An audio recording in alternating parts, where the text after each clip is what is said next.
Welcome to the deep dive. Great to be here. Today we're diving into Today Loves Food, recipes from America's favorite kitchen. Right, the new cookbook from the Today Show, folks. Just came out April 29th. Exactly. And it's packed with recipes from the hosts, their friends, celebrity chefs, you name it. Forward by Ina Garten, too. That caught my eye. Yeah, quite the lineup. So if you're curious about what, say, Savannah Guthrie or Al Roker actually cook, Or if you just need some reliable, easy meal ideas. then this deep dive is for you. We're going to explore what this book is all about, what makes it tick. Sounds good. It's an interesting concept, isn't it? A cookbook from a morning show. It really is. What does that immediately suggest to you about the style, the accessibility? Well, straight away, you think approachable. Right. It's got to be aimed at the everyday home cook. People watching the show looking for, practical stuff for dinner tonight. Exactly. Yeah. Not super complicated techniques, ingredients you can actually find. Stuff that fits into a busy life. That's the implication. And one thing they highlight is the personal recipe notes from the hosts. Savannah, Craig, Al, Jenna. Mm-hmm. What do you think those add? Is it just fluff or is there real value there? I think it can be valuable. It adds personality, Yeah. Makes it more than just a list of ingredients. I like a connection. Yeah, connection. People see these hosts every day. So a little note about why they love a recipe or a family story or even just a small tip. It makes it feel more personal, relatable. A peek behind the curtain, maybe? Sort of, yeah. A culinary peek.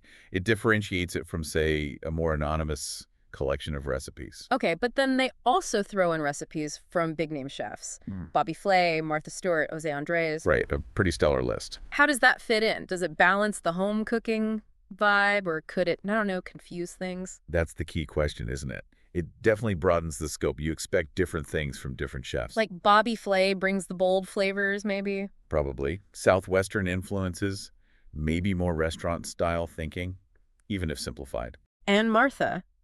Classic, tested techniques. You'd think so. Emphasis on fundamentals. Jose Andres, maybe something more innovative, global. So the risk is, do these recipes still feel easy and approachable like the rest of the book promises? Exactly. There's a potential mismatch.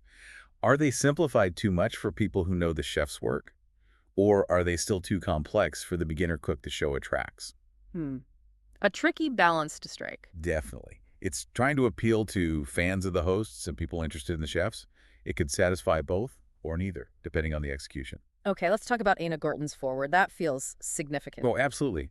Ian's name carries a lot of weight in the home cooking world. What does her involvement signal, do you think? It signals quality, approachability, but with a touch of elegance. Her brand is all about making impressive food achievable. Right, she makes you feel like you can make that amazing roast chicken. Exactly. So her forward basically endorses the book as being in that same vein. Good, real food that's practical for home cooks. It lends credibility. Gotcha. Now, the book itself, it mentions featuring recipes popular on the Today Show. Which suggests they're likely tried and true. They've resonated with viewers already. So crowd pleasers, maybe, things that work. Probably. Less experimental, more reliable stuff. And it's a decent-sized, 240 pages, hardcover by Abrams. Abrams usually does nice books, visually. Yeah, you'd expect good design, good photos, a solid kitchen companion feel. Okay, let's shift to what actual readers are saying. Initial reviews are in.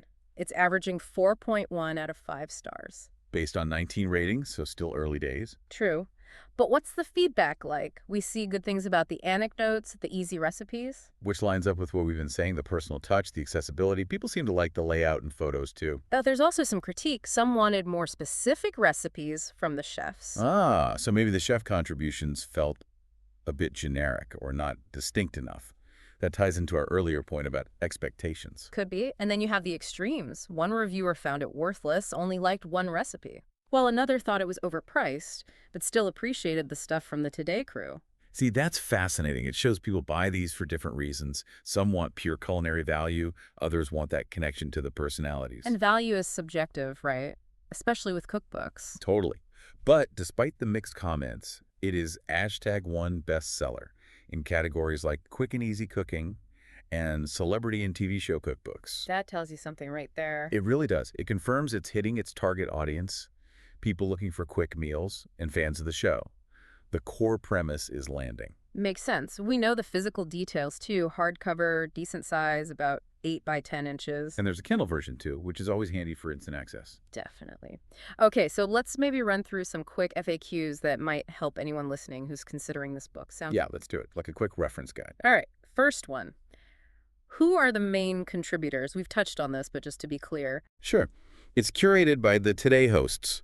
Savannah, Craig, Al, Jenna, Hoda, Carson, Chanel, Dylan are all involved. And then the chefs. And the chefs, yeah. Big names, smaller names. A real variety of culinary folks have been on the show. Okay. Question 2. Does it have recipes from the chef's actual restaurants? It seems like probably not much.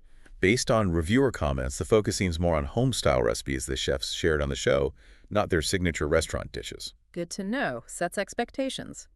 Next, is it suitable for beginners? Signs point to yes. The description says easy, reviews say easy to follow. Seems very beginner-friendly. Great. What about photos? Lots of pictures. Seems so. At least one review raved about beautiful full-color photos, so expect it to be visually appealing. Perfect. Publication date, just to reiterate? April 29th, 2025. So it's brand new. And Kindle version available? Yep, instantly available. Where can people buy it? Amazon for sure, probably most major bookstores as well. What kind of recipes? Any specifics? The sources don't list specific dishes, but it's a collection of popular stuff from the show. Easy, delicious meals is the main theme. Given the contributors, probably a wide range, breakfast, dinner, maybe some desserts. You'd assume so. Okay, last FAQ. Did all the Today hosts contribute, like, equally? Well, the description specifically mentions Savannah, Craig, Al, and Jenna providing personal notes, others curated recipes. And one reviewer did mention wondering why Joy Bauer, the nutritionist, wasn't included. Ah, interesting. So broad participation, but maybe varying levels of personal input. Seems that way. Okay, that FAQ section hopefully clarifies things for anyone interested. Yeah, gives a solid overview. So wrapping up this deep dive on Today Loves Food, what's the takeaway? It seems like a friendly, accessible cookbook. Right. It leverages the familiarity of the Today hosts, blends their home cooking with contributions from pros. Aimed squarely at fans of the show and people looking for straightforward meal ideas. Exactly. The personal stories, the mix of contributors, it offers that unique blend. So, if you enjoy the Today Show, if you like the hosts, and you want recipes that feel achievable, this sounds like it could be a really good fit for your kitchen shelf. It definitely seems tailored for that audience. You get the connection, the ease, and maybe a few slightly more aspirational dishes sprinkled in. It offers that glimpse into their worlds, both the TV personalities and the chefs. Which brings us to a final thought, maybe. Go for it. When you think about cookbooks like this one, blending celebrity and home cooking, what do you think is the key ingredient that makes it connect? Is it really the familiar faces? Or is it just the guarantee of easy, reliable recipes? Or maybe that little bit of aspiration cooking something from a famous chef, even a simplified version? What hooks the home cook? That's a great question. Familiarity, ease, or aspiration. Something for you to chew on next time you're browsing cookbooks.